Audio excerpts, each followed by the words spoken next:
welcome to the Movies Past and Present podcast. It's May 9th, 2019, and this is episode 21. I'm your host, Stanford Clark, and I'm podcasting from the crossroads of the West in beautiful Salt Lake City, Utah. Just like my blog, moviespastandpresent.com, I'll be providing recommendations, commentary, and reviews about current and classic cinema. Thanks for tuning in, and let's get started.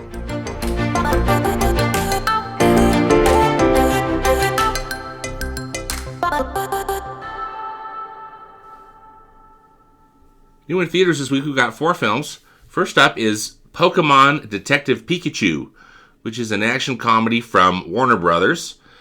The Pokemon phenomenon is really something. It was launched in 1996 with, all the trading cards.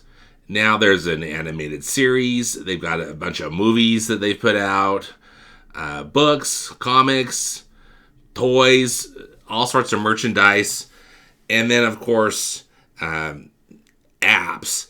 That Pokemon Go app that you put on your phone. They've had over 850 million downloads for that thing, which is, crazy, amazing. So, in this movie, Pikachu, that little yellow character, that's kind of the trademark of Pokemon, is a computer-generated character. He's voiced by the actor Ryan Reynolds. Here's the official summary of the film. The story begins when ace private eye Harry Goodman goes mysteriously missing, prompting his 21-year-old son Tim to find out what happened. Aiding in the investigation is Harry's former Pokemon partner, Detective Pikachu, a hilarious, wisecracking, adorable super sleuth who is a puzzlement even to himself. Finding that they are uniquely equipped to communicate with one another, Tim and Pikachu join forces on a thrilling adventure to unravel the tangled mystery. Chasing clues together through the neon-lit streets of Rhyme City, a sprawling modern metropolis where humans and Pokemon live side by side in a hyper-realistic live-action world, they encounter a diverse cast of Pokemon characters and uncover a shocking plot that could destroy this peaceful coexistence and threaten the whole Pokemon universe. This seems like kind of an interesting take on a Pokemon kind of story, and I think for Pokemon fans it could be a lot of fun. Pokemon Detective Pikachu is rated PG by the Motion Picture Association of America for action, peril, some rude and suggestive humor, and thematic elements. Next up is the film Tolkien, which is from Fox Searchlight Pictures, and Tolkien explores the earlier formative years of the renowned author J.R.R. Tolkien, as he finds friendship, courage, and inspiration among a fellow group of writers and artists at school. Their brotherhood strengthens as they grow up and weather love and loss together, including Tolkien's tumultuous courtship with his beloved Edith Braff, until the outbreak of World War I, which threatens to tear their friendship apart. All these experiences would later inspire Tolkien to write his famous Middle-earth novels. So it just sounds like it's really an interesting exploration on what inspired Tolkien to write The Lord of the Rings. So Tolkien is rated PG-13 by the Motion Picture Association of America for some sequences of war violence. Next up is POMS from STX Entertainment. It appears to be a comedy drama. It's about a woman played by Diane Keaton, who, at least from the trailers, appears to have some kind of terminal illness or something. It's unclear, but she moves into a retirement community with the expectation she's just going to die. Again, the course of events of the film leads her to start a cheerleading squad with her fellow geriatric residents, maybe it's kind of like bring it on for older people. I don't know. POMS is rated PG-13 for some language and sexual references. All right, then we've got The Hustle, which is a comedy from MGM. This stars Anne Hathaway and Rebel Wilson.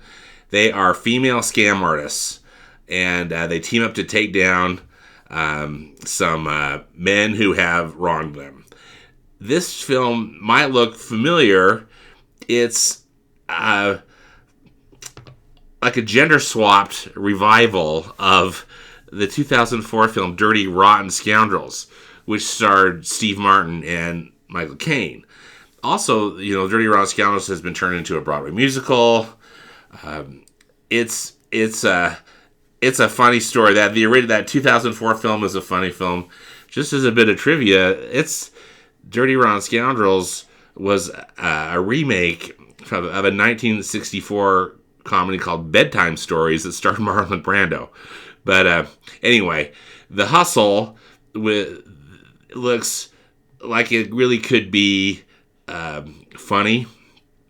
Again, this bit of a comedy slash, it's like a remake, or again, just a gender swapped version of this story.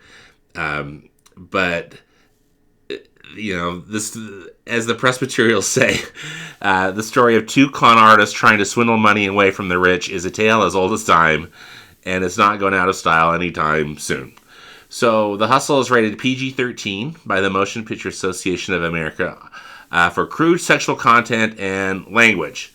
It looks like it's going to be pretty funny. I think that's definitely one I want to check out. So, 4 films: Pokemon, Detective Pikachu, Tolkien, POMS, and The Hustle, new in theaters this week.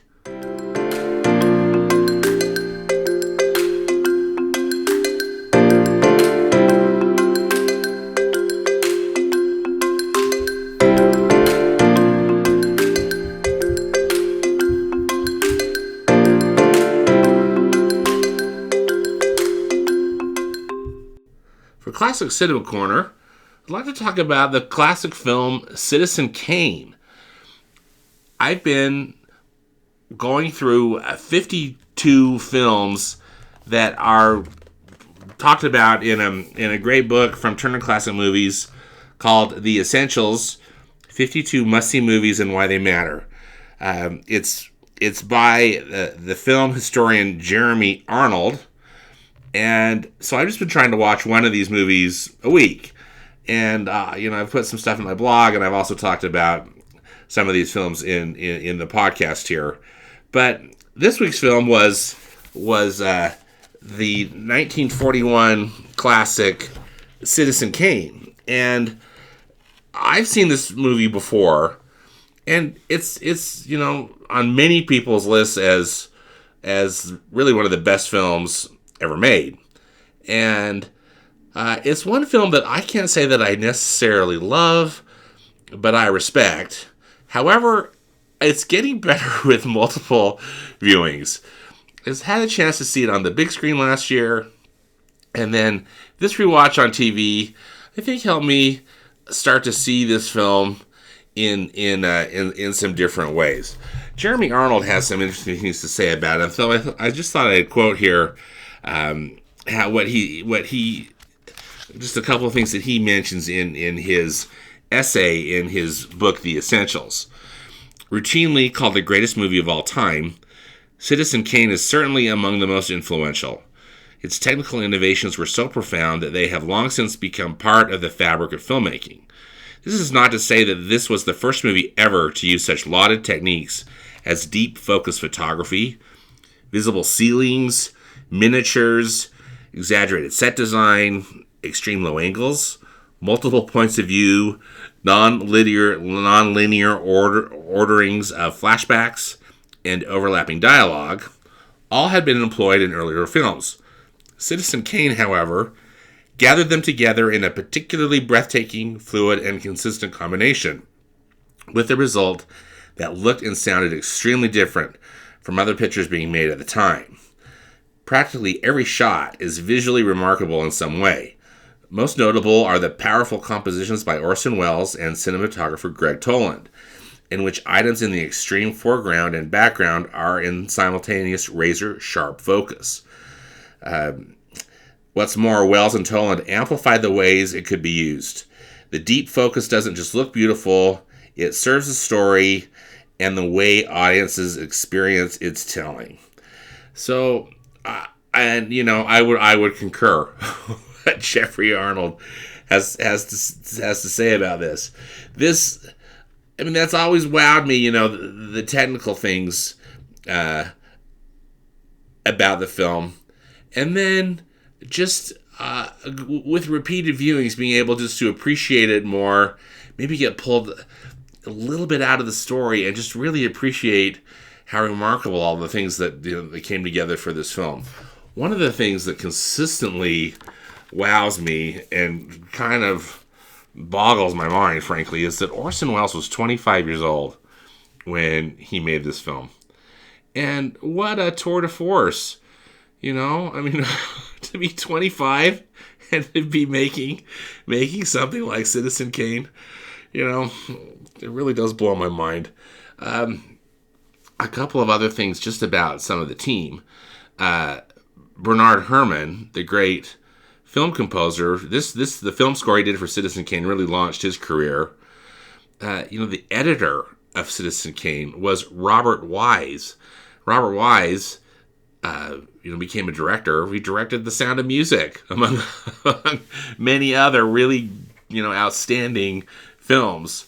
The only Oscar that the film received was for its screenplay, which was co-written by Welles and Herman Mankiewicz. And just FYI, Herman Mankiewicz is the grandfather to Ben Mankiewicz, who is the primetime host of Turner Classic Movies. So, anyway, the film was not an initial success. And one of the main reasons, because the film is about this fictional newspaper magnate, but it had a lot of similarities to William Randolph Hearst, and who was a major newspaper magnate of the day, and he really blackballed this film, or Hearst did, and he wouldn't let it be advertised or have any publicity put in his papers, and did a lot to really try to bring the movie down. So the film was not particularly successful on its, when it opened in theaters. It was critically acclaimed. I think critics appreciated it from what I've read. But it just didn't really do well, and part of that was because the word just wasn't getting out about it. Because it just wasn't getting put in any Hearst newspapers, which, and he owned many. So the film, though, really came into its own in the early days of television.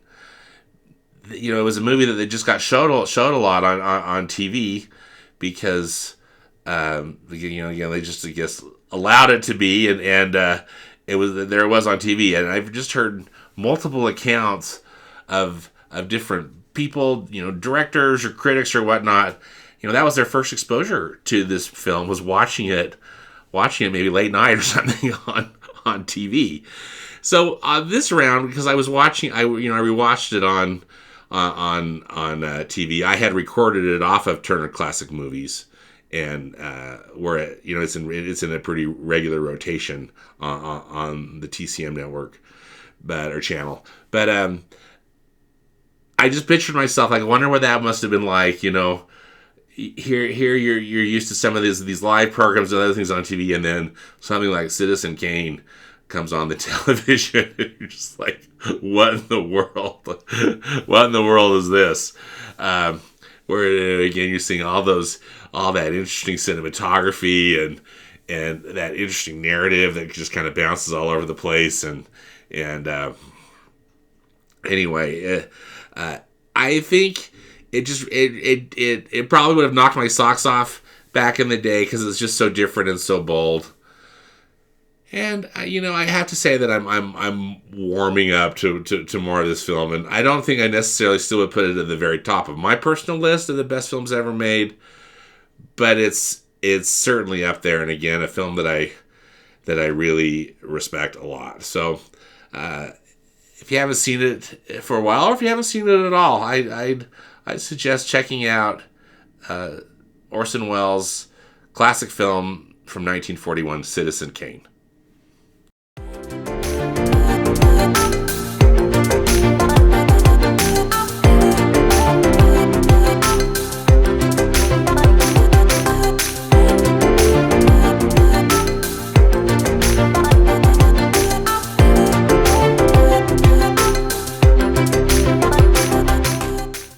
Due to my schedule, I'm not going to be able to record a podcast for the next couple of weeks. So I just wanted to make you aware of some films that are opening up through the month of May that might be of merit or might be of interest to you. The live action / photorealistic CGI version of Disney's Aladdin, directed by Guy Ritchie, is opening up on May 24th. And that is, going to be, hopefully, I think, a very interesting film. I'll be, cautiously optimistic. I'm looking forward to checking it out and seeing what they've done to it. I'm also particularly excited about Godzilla, King of the Monsters, which opens up on May 31st. This, of course, is just another continuation of the Godzilla story. In this one, Godzilla is fighting with Mothra, Rodan, and King Ghidorah. So I'm really excited to see these CGI versions of these monsters. I have a particular love for the Japanese Godzilla movies, particularly, those ones, they're so campy, but they're so fun. This one I think is probably going to take itself more seriously, but let's just hope it's super cool. So Godzilla, King of the Monsters on May 31st. Also on May 31st is Rocketman, which is that Elton John biopic that stars Taron Egerton as Elton John, and it could be interesting. I think in a way it's riding the wave of Bohemian Rhapsody, which highlighted the life of Freddie Mercury as well as the band Queen. This differs in that Taron Egerton is doing his own vocals. He sings the Elton John songs. From what I understand, the movie has the blessing of Elton John, so we'll see if it's going to be any good. So that's Rocketman on May 30th. So some stuff to look forward to, and then lots and lots of movies opening up in June. But I'll be back on the air in June. So. Anyway, summer movie season is upon us, and I think we definitely have some good stuff to look forward to.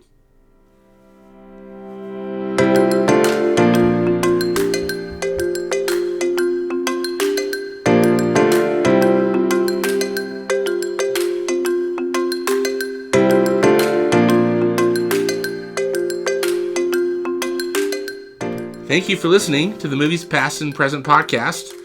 Again, links and more information about all of the movies discussed in today's podcast can be found in the podcast notes on my blog at moviespastandpresent.com. As always, I hope you will enjoy some good movies this week, whether they be from the past or the present. Until next time, thanks again.